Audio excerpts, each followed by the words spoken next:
வணக்கம். செந்தணலின் பிரதான செய்திகள். விரிவான செய்திகளுக்கு முன் தலைப்புச் செய்திகள். டிட்வா புயலால் பாதிக்கப்பட்ட மக்களுக்கான நிவாரணத்தில் மோசடி, செட்டிக்குளம் பிரதேச செயலகத்தில் தீவிர விசாரணை. யாழில் பெண்களை துப்பாக்கி முனையில் மிரட்டிய அர்ச்சுனா எம்பி, வைரலாகும் காணொலியால் சர்ச்சை. வங்கி கணக்குகளை இழக்க கையடக்க தொலைபேசி பாவனையாளர்களுக்கு காவல்துறை எச்சரிக்கை. நாட்டில் மீண்டும் தட்டம்மை நோய் பரவும் அபாயம், சுகாதார அமைச்சு எச்சரிக்கை. 50,000 ரூபாவிற்கு விற்கப்பட்ட 1.5 வயது பெண் குழந்தை கிளிநொச்சியில் அதிர்ச்சி கடத்தல். உலகளவில் தொடர்ந்து உச்சத்தை தொடும் தங்கத்தின் விலை. விமான நிலையத்தை பரபரப்பாக்கிய 22 தேரர்கள், 110 கோடி ரூபாய் பெறுமதியான ஆபத்தான பொருட்கள் மீட்பு. தமிழர் பகுதியில் 7 வயது சிறுமிக்கு நடத்தப்பட்ட கொடூரம், தப்ப முயன்ற இளைஞனுக்கு நடந்த சம்பவம். உயிர்த்த ஞாயிறு விசாரணையில் எழுந்துள்ள சர்ச்சை, திலீப பிரேசிக்கு மிரட்டல். 15 கொலைகளை ஒப்புக்கொண்ட SF ராஜி, வாக்குமூலத்தால் பெரும் பரபரப்பு. தமிழர் பகுதியில் காட்டு யானையை விரட்ட முயற்சித்த நபருக்கு நடந்த சம்பவம். வெப்பமான வானிலை, பொதுமக்களுக்கு விடுக்கப்பட்டுள்ள எச்சரிக்கை. 228 பயணிகளுடன் தீப்பிடித்த சுவிஸ் விமானம், அதிரடியாக செயற்பட்ட விமானிகள். ட்ரம்ப் பங்கேற்ற விருந்தில் துப்பாக்கிச் சூடு, சந்தேக நபர் கைது. தொடர்பான விரிவான செய்திகள். வவுனியா செட்டிக்குளம் பிரதேச செயலகத்தில் டிட்வா புயல் காரணமாக பாதிக்கப்பட்ட மக்களுக்கு சமைத்து உணவு வழங்கல் உள்ளிட்ட நிவாரணங்களில் 60 லட்சம் ரூபாய்க்கு மேல் மோசடி இடம்பெற்றுள்ளதாக தீவிர விசாரணைகள் முன்னெடுக்கப்பட்டுள்ளது. குறித்த சம்பவம் தொடர்பில் கிடைக்கப்பெற்ற முறைப்பாட்டுக்கு அமைய மாவட்ட அரசு அதிபர் PA சரத்சந்திர உத்தரவுக்கமைய விசாரணைகள் இடம்பெற்று வருகின்றது. குறித்த விசாரணைகளின் போது டிட்வா புயலால் பாதிக்கப்பட்ட மக்களுக்கு சமைத்து உணவு வழங்கல் உள்ளிட்ட பல்வேறு நிவாரண நடவடிக்கைகளில் மோசடி இடம்பெற்றமை தெரிய வந்துள்ளது. இதையடுத்து செட்டிக்குளம் பிரதேச செயலக கிராம அலுவலகரின் தலைமை அதிகாரி உட்பட 4 உத்தியோகஸ்தர்கள் உடனடியாக வவுனியா மாவட்ட செயலகத்திற்கு இணைப்பு செய்யப்பட்டுள்ளனர். 8க்கும் மேற்பட்ட கிராம அலுவலர்களிடமிருந்து இது தொடர்பான விசாரணைகள் முன்னெடுக்கப்பட்டு வருகின்றது. அத்துடன் குறித்த மோசடியில் ஈடுபட்ட சில கிராம அலுவலர்கள் தனது குற்றத்தை ஏற்றுக்கொண்டு மோசடி செய்த பணத்தை மீள செலுத்தியுள்ளதாகவும் தெரிவிக்கப்படுகின்றது. ஊழலை ஒழிப்பதாக கூறி ஆட்சிக்கு வந்த தேசிய மக்கள் சக்தி அரசாங்கத்தின் கீழே இவ்வாறான மோசடிகள் அனர்த்தத்தால் பாதிக்கப்பட்ட மக்களுக்கான நிதிகள் இடம்பெற்றுள்ளமை தொடர்பில் வெளிப்படையான ரீதியிலான விசாரணைகள் இடம்பெற்று மோசடி செய்த உத்தியோகஸ்தர்கள் தண்டிக்கப்பட வேண்டும் என்பதே பாதிக்கப்பட்ட மக்களின் எதிர்பார்ப்பாகும். யாழ்ப்பாணம் பெரியவிளான் பகுதியில் நாடாளுமன்ற உறுப்பினர் ராமநாதன் அர்ச்சுனா பெண்களை துப்பாக்கி முனையில் அச்சுறுத்தியதாக கூறப்படும் சம்பவம் பெரும் பரபரப்பை ஏற்படுத்தியுள்ளது. இந்த சம்பவம் நேற்று இடம்பெற்றுள்ளது. இதுகுறித்து மேலும் தெரிய வருவதாவது, சம்பவம் இடம்பெற்ற காணியின் உரிமை தொடர்பாக மெல்லாகம் நீதிமன்றத்தில் வழக்கு நிலுவையில் உள்ளது. குறித்த காணி தனக்கு சொந்தமானது என நாடாளுமன்ற உறுப்பினர் ராமநாதன் அர்ச்சுனா கோரி வரும் நிலையில் மற்றொரு தரப்பினரும் அதற்கு உரிமை கோரி வருகின்றனர். நேற்றைய தினம் குறித்த காணியை சுத்தம் செய்யும் பணியில் பாராளுமன்ற உறுப்பினர் ஈடுபட்டிருந்த போது அங்கு வந்த 2 பெண்கள் காணியின் ஒரு பகுதி தமக்குரியது என கூறி அவருடன் தர்க்கத்தில் ஈடுபட்டுள்ளனர். இதன்போது எதிரே நின்ற பெண்கள் எவ்வித ஆயுதமுமின்றி கைகளை வீசி பேசிக் கொண்டிருந்த நிலையில் பாராளுமன்ற உறுப்பினர் திடீரென தனது கைத்துப்பாக்கியை எடுத்து அவர்களை மிரட்டியதாக குற்றம் சுமத்தப்பட்டுள்ளது. பெண்கள் மீதான இத்தகைய அச்சுறுத்தல் சம்பவம் மக்கள் மத்தியில் அதிர்ச்சியை ஏற்படுத்தியுள்ளது. நாடாளுமன்ற உறுப்பினர் ராமநாதன் அர்ஜுனாவுக்கு துப்பாக்கி வழங்கப்பட்டமையானது பொதுமக்களுக்கு ஆபத்தானது என பல்வேறு தரப்பினரும் ஏற்கனவே சுட்டிக்காட்டியிருந்தனர். எனினும் அந்த துப்பாக்கி இதுவரை மீள பெறப்படவில்லை. இவ்வாறான நிலை தொடருமானால் பாரிய அசம்பாவிதங்கள் ஏற்படக்கூடும் என பொதுமக்கள் அச்சம் வெளியிட்டுள்ளனர். இலங்கையின் கையடக்க தொலைபேசிகளை பயன்படுத்துவோரின் வங்கிக் கணக்குகளை இலக்கு வைத்து முன்னெடுக்கப்படும் புதியதொரு டிஜிட்டல் மோசடி குறித்து காவல்துறையினர் பொதுமக்களுக்கு அவசர எச்சரிக்கை விடுத்துள்ளனர்.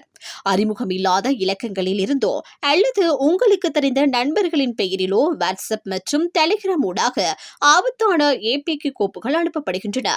அவை திருமண அழைப்பிதழ்கள், மின்சார கட்டண விவரங்கள் அல்லது பரிசு போட்டிகள் போன்ற பெயர்களில் வரக்கூடும் என காவல்துறை கூறியுள்ளனர்.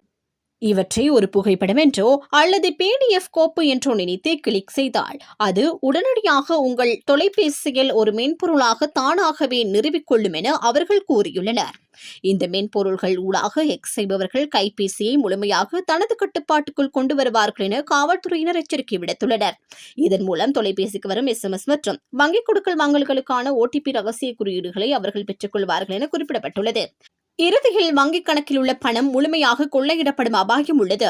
எனவே அறிமுகமில்லாத இலக்கங்களிலிருந்து வரும் சந்தேகத்திற்கிடமான எந்த ஒரு APK கோப்புகளையும் தரவிறக்கம் செய்யவோ அல்லது திறக்கவோ வேண்டாம். மென்பொருள்களை தரவிறக்கம் செய்ய எப்போதும் உத்தியோகபூர்வமான Google Play Store அல்லது Apple App Store மாத்திரம் பயன்படுத்துங்கள் என காவல்துறையினர் கூறியுள்ளனர். மேலும் தொலைபேசி அமைப்புகளில் உள்ள ஸ்டோல் அன்க்னோன் ஆப்ஸ் என்ற தெரிவை முடக்கி வைத்திருப்பதை உறுதி செய்யவும் என காவல்துறையினர் கேட்டுக் கொண்டுள்ளனர். ஏதேனும் சந்தர்ப்பத்தில் இவ்வாறான மோசடிக்கு உள்ளாகியிருந்தால் உடனடியாக உங்கள் வங்கிக் கணக்குகளை முடக்குவதோடு அருகிலுள்ள காவல் நிலையத்திற்கோ அல்லது குற்றப்புலனாய்வு திணைக்களத்தின் கணினி குற்றப்புலனாய்வு பிரிவிற்கோ அறிவிக்குமாறு பொதுமக்களை கேட்டுக் கொண்டுள்ளனர். நாட்டில் தட்டம்மை நோய் இருப்பதாக சந்தேகிக்கப்படும் எந்த ஒரு நிகழ்வையும் உடனடியாக தெரிவிக்குமாறு வைத்திய நிபுணர்களுக்கு சுகாதார அமைச்சு அறிவுறுத்தியுள்ளது. காய்ச்சல் மற்றும் தோல் தடிப்புகள் போன்ற அறிகுறிகளை கொண்ட நிகழ்வுகளை தேசிய கண்காணிப்பு அமைப்பின் மூலம் தெரிவிக்க வேண்டும் என நோய் பரவல் பிரிவின் தொற்று நோயியல் நிபுணர் வைத்தியர் அதுல லியனபத்திரன தெரிவித்துள்ளார். தட்டம்மை நோய் அறிகுறிகளை காட்டும் எந்த ஒரு நோயாளியையும் மேலதிக சிகிச்சை மற்றும் கண்காணிப்பிற்காக ஒரு அரசாங்க வைத்தியசாலைக்கு அனுப்புமாறு தனியார் வைத்தியசாலைகளின் சிகிச்சை அளிக்கும் வைத்தியர்களுக்கு அமைச்சு குறிப்பாக அறிவுறுத்தியுள்ளது. நோய் பரவுவதை தடுப்பதற்கு தடுப்பூசியை மிகவும் பயனுள்ள வழியாக உள்ளது என்று சுகாதார அதிகாரிகள் வலியுறுத்தியுள்ளனர். இதன்படி 9 மாதங்கள் முதல் 3 வயது வரையான குழந்தைகள் குறைந்தபட்சம் ஒரு டோஸ் தடுப்பூசியை பெற்றிருக்க வேண்டும் மற்றும் 3 முதல் 15 வயது வரையிலான குழந்தைகள் 2 டோஸ் தடுப்பூசிகளை முழுமையாக பெற்றிருக்க வேண்டும். மேலும் பெற்றோர்கள் தங்களுக்கோ அல்லது தங்கள் குழந்தைகளுக்கோ காய்ச்சலுடன் தோல் தடுப்புகள் ஏற்பட்டால் உடனடியாக வைத்திய உதவியை நாடுமாறு பொதுமக்களை அறிவுறுத்துகின்றார்கள். கடந்த ஆண்டு ஜனவரி மாதத்திற்கு பிறகு தட்டம்மை நோயாளிகள் கண்டறியப்படுவது இதுவே முதல் முறையாகும் என சுகாதார அமைச்சு தெரிவித்துள்ளது. கிளிநொச்சி தர்மபுரம் போலீஸ் பிரிவுக்குட்பட்ட புன்னை நீராவி கிராம அலுவலகர் பிரிவில் இன்றைய தினம் 1.5 வயது மதிப்புமிக்க பெண் குழந்தை ஒன்றை 50,000 ரூபாய்க்கு விற்பனை செய்த தாய் மற்றும் தந்தை என கூறப்படும் ஆண் மற்றும் குழந்தையை வாங்கியவரின மூவரும் அப்பகுதி மக்களால் பிடிக்கப்பட்டு தர்மபுரம் போலீசாரிடம் ஒப்படைக்கப்பட்டுள்ளனர். இந்த சம்பவம் குறித்து மேலும் தெரிய வருகையில் யாழ்ப்பாணம் மாதுகள் பகுதியைச் சேர்ந்த குறித்த பெண் மற்றும் அவருடன் துணைக்கு வந்து ஆண் ஆகியோர் புன்னை நீராவி கிராம அலுவலகர் பிரிவில் உள்ள பெண்ணை சந்திக்க வந்துள்ளனர். அங்கு தனக்கு 2 குழந்தைகள் இருப்பதாக அதில் ஒரு குழந்தையை வளர்க்க முடியாத நிலையில் விற்பனை செய்ய உள்ளதாகவும் தெரிவித்துள்ளார். மேலும் போலியான ஆவணங்களை தனக்கு ஏற்றவாறு ஒரு பகுதியினருக்கும் தயார் செய்து குழந்தையை விற்றுள்ளனர். விற்றதற்கு சாட்சியாக புகைப்படங்களும் எடுத்துள்ளனர். குறித்த சம்பவத்தை அறிந்த ஒரு மக்கள் இவர்களை மடக்கி பிடித்து போலீசாரிடம் ஒப்படைத்துள்ளனர். மாதகவிலிருந்து சென்ற குறித்த பெண்ணுக்கு தற்பொழுது 2 வயது மதிக்கத்தக்க பெண் குழந்தை ஒன்றும் உள்ள நிலையில் தற்போது விற்பனை செய்யப்பட்ட குழந்தை இவர்களுடையதா அல்லது வேறு நபர்களுடைய குழந்தையா என மேலதிக விசாரணைகளை தர்மபுர போலீசார் மேற்கொண்டு வருகின்றனர். குறித்த சம்பவம் தொடர்பான குழந்தையை விற்பனை செய்த தாய் மற்றும் விற்பனை செய்தவருக்கு உடனடியாக இருந்த ஆண் மற்றும் குழந்தையை பணம் கொடுத்து பெற்ற பெண் என 3 பேர் போலீசாரால் கைது செய்யப்பட்டுள்ளனர். குழந்தையை பெற்றுக்கொண்ட பெண் இன்று இரவு குழந்தையுடன் கொழும்புக்கு புறப்பட தயாரான நிலையில் இருந்ததாக போலீசாரிடம் தெரியவந்த நிலையில் குழந்தைகள் கடத்தப்பட்டு விற்பனை செய்யப்படுகின்றதா என்ற கோணத்தில் விசாரணைகளை போலீசார் முன்னெடுத்துள்ளனர். மேலும் குறித்த சம்பவத்தில் பாதிக்கப்பட்ட பெண் குழந்தை தற்பொழுது போலீசாரின் பராமரிப்பில் உள்ளமை குறிப்பிடத்தக்கது. சர்வதேச பொருளாதார மாற்றங்கள் மற்றும் மத்திய கிழக்கு பிராந்தியத்தில் நிலவும் போர் சூழல் ஆகியவற்றின் தாக்கத்தால் தங்கம் மற்றும் வெள்ளியின் விலை இன்று அதிகரிப்பை பதிவு செய்துள்ளது. இன்றைய நிலவரப்படி சர்வதேச சந்தையில் ஒரு ஹவுன்ஸ் தங்கத்தின் விலை $4,808.69 ஒரு ஹவுன்ஸ் வெள்ளியின் விலை $75.69 பதிவாகியுள்ளது. டாலரின் மதிப்பு வலுவடைந்து வருவதும் உலகளாவிய அரசியல் நகர்வுகளும் இந்த விலை மாற்றத்திற்கு பிரதான காரணங்களாக கருதப்படுகின்றன. கடந்த சில நாட்களாக உள்நாட்டு சந்தையில் தங்கத்தின் விலையில் ஏற்ற இறக்கமான போக்கு நிலவி வந்த நிலையில் சர்வதேச சந்தையில் ஏற்பட்டுள்ள இந்த திடீர் விலை அதிகரிப்பு இலங்கை சந்தையிலும் தங்கத்தின் விலையை உயர்த்துவதற்கு வழிவகுக்கும் என பொருளாதார ஆய்வாளர்கள் சுட்டிக்காட்டுகின்றனர். தாய்லாந்திலிருந்து சுமார் 110 கோடி ரூபாய்க்கும் அதிக பெறுமதியுடைய குஷ் மற்றும் ஹேஸ் ரக போதைப் பொருட்களை கடத்தி வந்த 22 தேரர்கள் கட்டுநாயக்க சர்வதேச விமான நிலையத்தில் வைத்து போலீஸ் போதைப் பொருள் ஒழிப்பு பிரிவினரால் கைது செய்யப்பட்டுள்ளனர். போலீஸ் போதைப் பொருள் ஒழிப்பு பிரிவுக்கு கிடைத்த ரகசிய தகவலை அடுத்து நேற்று சனிக்கிழமை இரவு 10:10 மணியளவில் தாய்லாந்தின் பாங்காக் நகரிலிருந்து தாய் ஹியார் ஏசியா விமானம் மூலம் இலங்கை வருகை தந்த தேரர்களை அதிகாரிகள் சோதனையிட்டனர். இதன்போது அவர்கள் கொண்டு வந்த பயண பொதிகளில் மறைத்து வைக்கப்பட்டிருந்த போதைப் பொருள் தொகை கண்டுபிடிக்கப்பட்டது. ஒவ்வொரு தேரரின் பயண பொதியிலும் பாடசாலை உபகரணங்கள் மற்றும் இனிப்பு பண்டங்களுக்கு நடுவே சூட்சுமமான முறையில் போதைப் பொருள் மறைத்து வைக்கப்பட்டிருந்தது. மொத்தமாக 110 கிலோகிராமுக்கும் அதிக எடையுடைய போதைப் பொருள் கைப்பற்றப்பட்டதுடன் அதன் சந்தை பெறுமதி சுமார் 110 கோடி ரூபாய்க்கும் அதிகம் என மதிப்பிடப்பட்டுள்ளது. ஒவ்வொரு தேரரும் சுமார் 5 கிலோகிராம் போதைப் பொருட்களை தனித்தனியாக கொண்டு வந்துள்ளனர். இவர்கள் இலங்கையின் பல்வேறு பகுதிகளைச் சேர்ந்த இளம் தேரர்கள் எனவும் உயர்கல்வி நிறுவனங்களில் கல்வி பயின்று வருபவர்கள் எனவும் அடையாளம் காணப்பட்டுள்ளனர். கடந்த ஏப்ரல் 22 தர்மகர்த்தா ஒருவரால் வழங்கப்பட்ட விமான பயண சீட்டுகள் மூலம் இவர்கள் தாய்லாந்து சென்றுள்ளனர். தாய்லாந்தில் தங்கியிருந்த போது இவர்கள் சாதாரண உடையில் பல்வேறு நடவடிக்கைகளில் ஈடுபட்டிருந்த புகைப்படங்கள் மற்றும் வீடியோக்கள் அவர்களின் அலைபேசியில் இருந்து கண்டறியப்பட்டுள்ளன. கட்டுநாயக்க விமான நிலைய வரலாற்றில் இவ்வாறான பாரிய போதைப் பொருள் தொகை சிக்கிய முதல் சந்தர்ப்பம் இதுவென கூறப்படுகிறது. அத்துடன் பெருமளவிலான தேரர்கள் போதைப் பொருட்களுடன் கைது செய்யப்பட்டதும் இதுவே முதல் முறையாகும். கைது செய்யப்பட்ட சந்தேக நபர்கள் மேலதிக விசாரணைக்காக இன்று ஞாயிற்றுக்கிழமை நீர்கொழும்பு நீதவான் முன்னிலையில் ஆஜர்படுத்தப்பட உள்ளனர். 7 வயது சிறுமியை கடைக்கு அழைத்து செல்வதாக கூறி கடத்தி சென்று பாலியல் துஷ்பிரயோகம் செய்த குற்றச்சாட்டில் கைது செய்யப்பட்ட சந்தேக நபரை மே மாதம் 7 வரை விளக்கமறியலில் வைக்குமாறு சிலாபம் நீதவான் உத்தரவிட்டுள்ளார். மாதம்பே போலீசாரினால் கைது செய்யப்பட்ட ராகல லுடுகலை தோட்டத்தை சேர்ந்த 30 வயதுடைய நபரே இவ்வாறு விளக்கமறியலில் வைக்கப்பட்டுள்ளார். சந்தேக நபர் காக்கப்பள்ளிய வாலஹேன பிரதேசத்தில் உள்ள திண்ணை நார்மில் ஒன்றில் பணியாற்றி வருவதுடன் பாதிக்கப்பட்ட சிறுமி பெற்றோரும் அதே மில்லில் பணியாற்றி வருபவர்கள் என போலீசார் தெரிவித்தனர். கடந்த 24 மாலை குறித்த சிறுமியையும் அவரது சகோதரரையும் கடைக்கு அழைத்து செல்வதாக கூறி சந்தேக நபர் அழைத்து சென்றுள்ளார். எனினும் சிறிது நேரத்தின் பின்னர் சிறுவன் மட்டும் தனியாக வீடு திரும்பியுள்ளார். இதனால் சந்தேகமடைந்த சிறுமியின் தாய் தனது மகளை தேடி சென்றுள்ளார். அப்போது வீட்டின் அருகே உள்ள கால்வாய் பக்கத்தில் சிறுமி இருப்பதை கண்ட தாய் அது குறித்து விசாரித்துள்ளார். இதன்போது சந்தேக நபர் தனக்கு இழைத்த அநீதி குறித்து சிறுமி தாயிடம் கூறியுள்ளார். சம்பவம் அம்பலமானதும் அங்கிருந்து தப்பியோடிய முயன்ற சந்தேக நபரை அக்கம் பக்கத்தினர் பிடித்து மாதம்பே போலீசாரிடம் ஒப்படைத்துள்ளனர். பாதிக்கப்பட்ட சிறுமி மருத்துவ பரிசோதனைக்காக சிலாபம் பொது வைத்தியசாலையின் சட்ட வைத்திய அதிகாரியிடம் ஆஜர்படுத்தப்பட்டுள்ளார். மாதம்பே போலீசார் இது தொடர்பான மேலதிக விசாரணைகளை மேற்கொண்டு வருகின்றனர். உயிர்த்த ஞாயிறு தாக்குதல் குறித்து சமீபத்திய நீதிமன்ற விசாரணைகளில் சட்டமா அதிபரின் சமர்ப்பிப்பு நடவடிக்கைகள் தொடர்பாக ராணுவத்திற்கும் நீதித்துறைக்கும் இடையில் விரிசல் நிலவி வருவதாக தெரிவிக்கப்பட்டுள்ளது. விசாரணையின் சமர்ப்பிப்புகளின் போது மேலதிக மண்டாடியார் நாயகம் திலீப பீரிஸ் ராணுவ புலனாய்வு துறையின் பங்கு குறித்து குறிப்பிட்டு கூறியிருந்தார். அதனைத் தொடர்ந்து ராணுவ தளபதிக்கும் திலீப பீரிஸுக்கும் இடையே நடந்ததாக கூறப்படும் தகவல் தொடர்பு குறித்து கேள்விகள் எழுந்துள்ளது. இந்த நடவடிக்கையின்படி மேஜர் ஜெனரல் சுரேசாலை உள்ளிட்ட முன்னாள் ராணுவ உளவுத்துறை அதிகாரிகள் தொடர்பான நீதிமன்ற சமர்ப்பிப்புகளுடன் தற்போதைய ராணுவ தளபதி கடும் அதிருப்தியை வெளிப்படுத்தியுள்ளதாக தென்னிலங்கை ஊடகம் ஒன்று விளக்கியுள்ளது. சாட்சிகளை அச்சுறுத்துவது, செல்ல பிராணிகளை கொள்வது மற்றும் சாட்சிகளின் வீடுகளில் ஆயுதங்களை வைத்து அவர்களை மிரட்டுவது போன்ற செயல்களின் மூலம் ராணுவ புலனாய்வுத்துறை தற்போது நடைபெற்று வரும் விசாரணைகளுக்கு தடையாக இருந்து வருவதாக திலீப பீரிஸ் கூறியுள்ளார். இந்த நிகழ்வுகள் முக்கியமான சட்டம் மற்றும் அரசியலமைப்பு சார்ந்த கேள்விகளை எழுப்புகின்றன. பதவியில் இருக்கும் ஒரு ராணுவ தளபதிக்கு நீதிமன்ற மனுக்கள் தொடர்பான ஒரு அரசு சட்டத்தரணியை நேரடியாக தொடர்பு கொள்ளவோ அல்லது கேள்வி கேட்கவோ என்ன அதிகாரம் உள்ளது என குறித்த ஊடக செய்தியில் கேள்வி எழுப்பப்பட்டுள்ளது. பாதாள உலக கும்பலை சேர்ந்த கரந்தனிய சுத்தாவின் சகோதரரான SF ராஜ் என அழைக்கப்படும் சோபன ஹிந்தி சனத்தி செல்வா என்பவரது வீட்டுத் தோட்டத்தில் மேற்கொள்ளப்பட்ட தேடுதலில் 9 மில்லிமீட்டர் ரக துப்பாக்கி மற்றும் தோட்டாக்கள் இன்று காலை மீட்கப்பட்டுள்ளன. மத்திய குற்றப்புலனாய்வு பணியகத்தினால் இந்தியாவில் வைத்து கைது செய்யப்பட்டு நாட்டிற்கு அழைத்து வரப்பட்ட இவர் 90 நாள் தடுப்பு காவல் உத்தரவின் கீழ் விசாரிக்கப்பட்டு வருகின்றார்.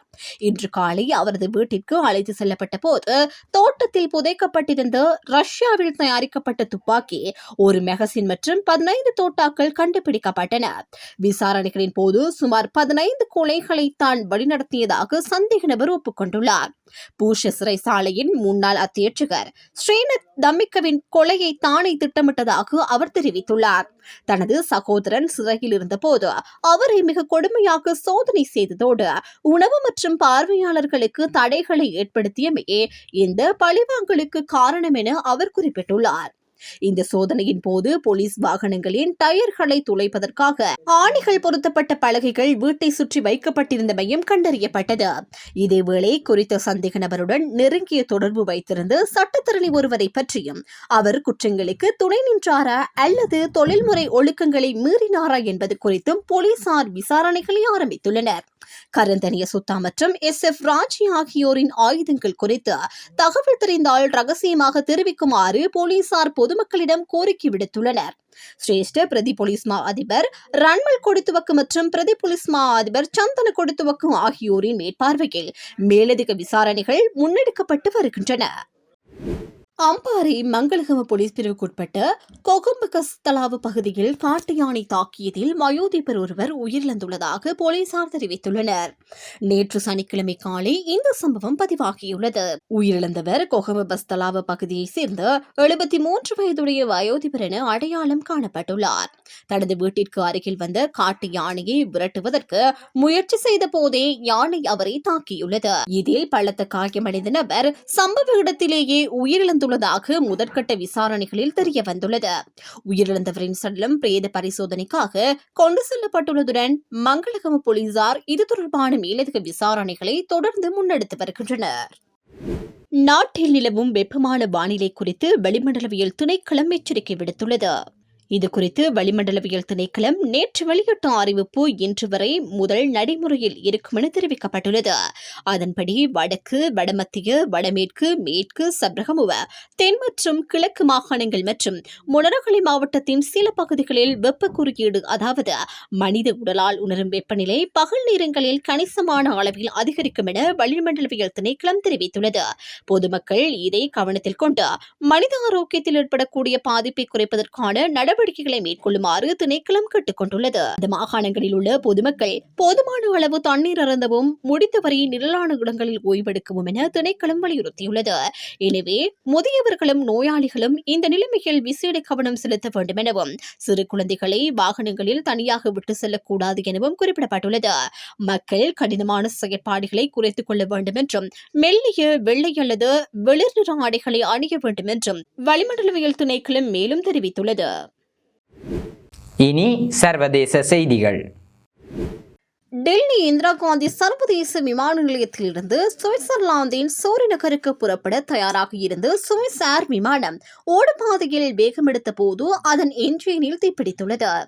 நேற்று அதிகாலை 1:08 மணியளவில் இடம்பெற்ற இந்த சம்பவத்தின் போது ஹேர்பஸ் A330 ரகத்தை சேர்ந்த குறித்த விமானத்தின் ஒரு என்ஜின் திடீரென செயலிழந்ததுடன் தீப்பற்றியுள்ளது. இதனை உடனடியாக கவனித்த விமானிகள் சாமர்த்தியமாக செயல்பட்டு விமானத்தை ஓடுதளத்திலேயே நிறுத்தியுள்ளனர். இதேவேளை விமானத்திலிருந்து 228 பயணிகள் மற்றும் 4 குழந்தைகள் உட்பட அனைவரும் பாதுகாப்பாக வெளியேற்றப்பட்டுள்ளனர். எனினும் இந்த வெளியேற்ற நடவடிக்கையின் போது 6 பயணிகள் காயமடைந்த நிலையில் அவர்கள் உடனடியாக மீட்கப்பட்டு சிகிச்சைக்காக மருத்துவமனையில் அனுமதிக்கப்பட்டுள்ளதாக தெரிவிக்கப்படுகின்றது. இந்த துரதிர்ஷ்டவசமான சம்பவம் குறித்து அறிக்கை வெளியிட்டுள்ள சுவிஸ் ஏர் நிறுவனம், பாதிக்கப்பட்ட பயணிகளுக்கு தேவையான உதவிகள் வழங்கப்பட்டு வருவதாகவும், அவர்கள் தங்களுக்கு மாற்று பயண ஏற்பாடுகளை செய்வதற்கும் தீவிரமாக செயல்பட்டு வருவதாக தெரிவித்துள்ளது. மேலும் என்ஜினில் தீ ஏற்படுவதற்கான காரணத்தை கண்டறிய தொழில்நுட்ப வல்லுநர்கள் டெல்லிக்கு விரைந்துள்ள நிலையில் இந்திய சிவில் விமான போக்குவரத்து அதிகாரிகளுடன் இணைந்து விரிவான விசாரணை முன்னெடுக்கப்பட்டு வருவதாக கூறப்படுகின்றது. அமெரிக்க ஜனாதிபதி டொனால்ட் ட்ரம்ப் பங்கேற்ற வெள்ளை மாளிகை செய்தியாளர் சங்கத்தின் வருடாந்த இரவு விருந்து நிகழ்வில் துப்பாக்கிச்சூடு நடத்தப்பட்டதாக கூறப்படும் சம்பவம் அனைவருக்கும் பரபரப்பை ஏற்படுத்தியுள்ளது. இந்நிலையில் ரூத் சோசியல் தளத்தில் பதிவிட்ட ஒரு பதிவில் ட்ரம்ப் ரகசிய சேவை மற்றும் சட்ட அமலாக்கத்துறையை பாராட்டியதோடு துப்பாக்கிச்சூடு நடத்தியவர் கைது செய்யப்பட்டதாகவும் தெரிவித்துள்ளார். அத்துடன் முதல் பெண்மணி மெலனியா ட்ரம்ப், துணை ஜனாதிபதி JD வான்ஸ் மற்றும் அமைச்சரவை உறுப்பினர்கள் அனைவரும் எவ்வித காயங்களுமின்றி வெற்றி பாதுகாப்பாக இருப்பதை அவர் உறுதிப்படுத்தியுள்ளார். சந்தேக நபர் கலிபோர்னியாவின் டொரன்ஸை சேர்ந்த 31 வயதான கோல் தாமஸ் ஆலன் என அடையாளம் காணப்பட்டுள்ளதாக அமெரிக்க ஊடகங்கள் தெரிவிக்கின்றன. வாஷிங்டன் டிசியின் காவல்துறை தலைவர் ஜெஃப்ரி டபிள்யூ கரோல் இந்த நிகழ்வு நடைபெற்ற ஓட்டலில் அவர் ஒரு விருந்தினராக தங்கியிருந்ததாகவும் விசாரணையின் ஒரு பகுதியாக அவரது அறை வைக்கப்பட்டிருப்பதாகவும் தெரிவித்தார். வெள்ளை மாளிகை செய்தியாளர் இரவு விருந்தில் கைது செய்யப்பட்டு ஆயுதமேந்திய நபர் மீது 2 குற்றச்சாட்டுகள் சுமத்தப்படும் என அமெரிக்க வழக்கறிஞர் ஜுனைன் பீரோ தெரிவித்துள்ளார். அத்துடன் சந்தேக நபர் திங்கட்கிழமை நீதிமன்றத்தில் முன்னிலைப்படுத்தப்படுவார் என ஜுனைன் பீரோ குறிப்பிட்டுள்ளார். சம்பவத்தில் அமெரிக்க ரகசிய சேவை அதிகாரி ஒருவர் சுடப்பட்டு மருத்துவமனையில் அனுமதிக்கப்பட்டுள்ளதாக சர்வதேச ஊடகம் செய்தி வெளியிட்டுள்ளது. இத்துடன் செய்திகள் நிறைவடைகின்றன. வணக்கம்.